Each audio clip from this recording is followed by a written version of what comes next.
Tere üle pika aja, kallid kaasteelised. Vahepeal on olnud muidugi palju sündmusi nii poliitika kui muud vallas. Aga täna on plaanis rääkida hoopis orjameelsusest. Justkui tuntud teema, aga siiski päriselt mitte. Ja aluseks loen Markuse evangeeliumi 4. peatükist 37-41 salmid. Ja siis tõusis kange tuulispea ja lõi lained paati, nõnda et paat juba täitus. Tema isa oli paadi pärast magamas, toetudes peaalusele. Nad äratasite üles, ütlesid talle: õpetaja, kas sa ei hooli sellest, et me hukkume? Tema tõusis üles ja sõitles tuult, nüüd üks merel ole vait ja vaga, tuul rauges ja meri jäi täiesti vaikseks. Nagu ta ütles neile: miks te olete arad, kui teil ei ole usku? Nad olid väga kartma ning ütlesid üksteisele, kes see siis õieti on, et ka tuul ja meri kuulevad tema sõna. Aamen. Siin ongi see küsimus, kes siis need inimesed õieti on, kes peavoolu taga kiidavad ja kes küsimusi esita ja kes arvavad, et kõik peabki nii olema. Et kõik võimalikud globalistlikud otsused, nendes kaitseb tõesti ainult Jumal ja puhas intuitsioon. Kõik võimalikud elektriteemad ja kõik võimalikud asjad, et keset talve võtate sellise riskioperatsiooni, et see näitab ikkagi pigem hoolimatust inimeste suhtes.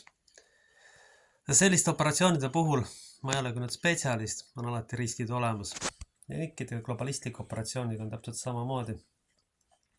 Nad on olemuslikult juba inimvihkajalikud. Ainult Jumala arm ja kaitse tegelikult päästabki inimese sellises olukorras. Seal ei ole enam muid variante. Et ükskõik mis pidi need asjad lähevad, ikkagi ma näen paljud kõikides globalistlikes operatsioonides pahatahtlikku suhtumist inimesse kui sellisse. Inimesse suhtumist kui tööjõusse ja orjasse ja kui ta enam kasulik ei ole, siis globalistid hea meelega saadaksid kohe surnuaiale. Et ei maksa nende puhul edada seda, kui globalism veel kaua pestab, et ka pensionid maksma hakatakse. Põhimõtteliselt on niimoodi globalistlik loogika, et kes ei tööta, see sureb.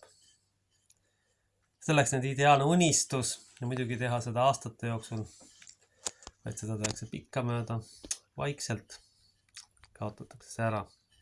Sest sellega saab kustutada ajaloolise mälu, sellega saab teha endale kasulikud orjad, kes mitte midagi minevikust ei tea, kes ei tea, kuidas asjad kunagi käisid, vaid usuvad, et see säästureaalsus, mida globalistid neile luba tahavad, ongi olnud kogu aeg. Kui me nüüd vaatame faktiliselt maailma toimimist ja toidu ja ehituse ja kõikide asjade kvaliteedi langemist, kuidas mitusada aastat tagasi ehitatud hooned ikkagi püsivad, aga kuidas mõned 10 aastat tagasi tehtud hooned vajavad remonti ja halvemal juhul mõni vajab kohe.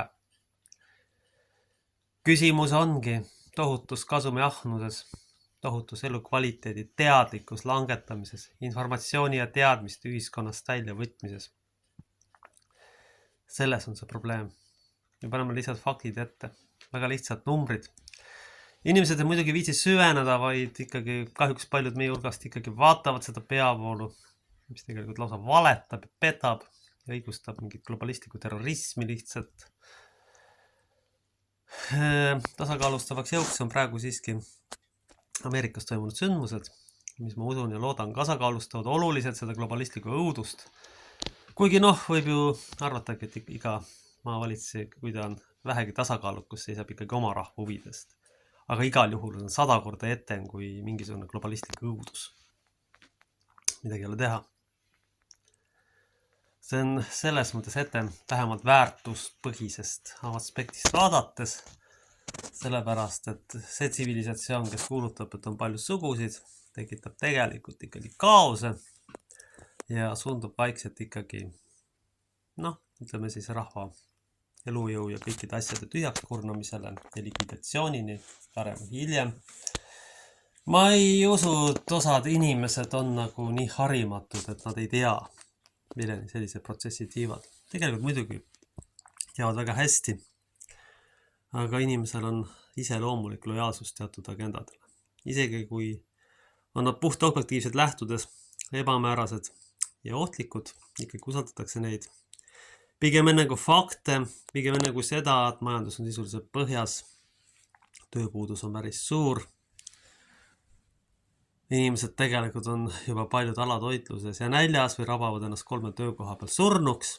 Sellega saavutatakse jällegi eesmärk lühendada ajaloolist mälu ja seega saaks oma orjastusprogrammi ilusti läbi viia. Et sellises olukorras aitabki pühavaimu osadus ja ainult jumalik juhtimine, et seal ei olegi muid variante enam, sellepärast et kõik need teised variandid on ennast ammu ammendanud. Me ei saa enam loota selle peale, globalistid hakkavad nüüd kõikidest siin hoolt kandma, kui nüüd peaks midagi juhtuma, ei kindlasti mitte.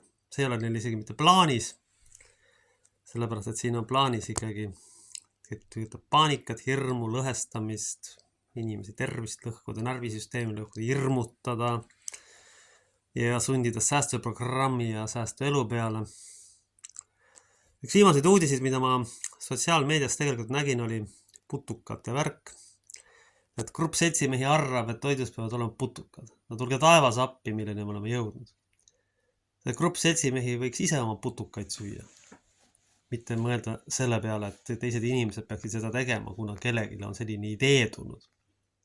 Et saaks sellega inimesi nõrkatena ja kontrollitavatena hoida, et ka putukad toidud kalliks jääd, et inimesi oleks täpselt nii palju, et ta tuleks tööd, et ta ei mõtleks oma peaga, oleks enam ka pool surnud, või kui ta tööd ei tee, siis ta juba seisundis füüsiliselt, et ta ei jõuagi midagi teha, siis tal makstakse mingit säästuraha, millest ta ei ela ega sure. See on täpselt see plaan, mis siin me siis näha võime tegelikkuses. Et siin ongi päästev on ainult siiski puhtalt Jumala arm ja mitte miski muu. Sest see kõik on langenud tõesti kuskile mingisuguse sai just multfilmi tasemel juba ammu. Need valed ja asjad on juba nii läbinähtavad, et isegi külakass põhimõtteliselt öeldes juba naerab selle kõige peale. Kõigi rääbivad, et globalistid inimesi hoiavad. Ei, ma ei usu seda elu sees. Ikkagi tegemus on olemuslikult juba destruktiivse ideoloogiaga. Sellepärast, et tegemist on lihtsalt säästumarksismiga. Säästumarksismiga, mis on sattunud teatud tüüpide kätte, kelle on pandud mingi rohekoefitsient juurde, kus siis tegelikult rohepöörde sildi all inimesed lihtsalt, nüüd on see välja, paljaks varastatakse. Osavalt manipulatsioonide asjadega. Ja siin ma lisaks veel tegelikult omalt poolt juurde, et võim on alati olemuslikult olnud, mitte jumalat teeni, vaid ikkagi mingid muid jõudusid teeni. See on läbi ajaloo niimoodi olnud. Lihtsalt need trikid ja vahendid on muutunud, aga ega muud midagi ei ole muutunud. Mitte midagi muud ei ole muutunud. Vahendid on ainult muutunud. Tehnika on parem. Või me ei tea ju tõde selle tehnika kohta, mis varem on. Aga lihtsalt on võib-olla sõnalised ja teadlikumaks saadud inimpsüühikast ja manipulatsioonis. On nad ikkagi alati läbi ajaloo osavad olnud, sest inimkonnale räägi mida iganes ja nad usuvad seda, sellepärast keegi tähtis inimene nii ütles. Ja oma peaga mõtlemine on päris suur luksus, mida igas ühiskonnas vahe on. Me ei saa ju loota, et päris orjade järeltulijad hakkaksid nüüd oma peaga mõtlema. Julm on seda öelda, aga kahju küll. Õnneks on inimesi muidugi, kes on ärganud ja aru saanud, mis toimumas on, mis on tegelikult väga positiivne. Ja muidugi ma tean, et see liberalism muidugi igavesti ei kesta. Selles ei ole ka absoluutselt mingit kahtlust. See on ju ilmne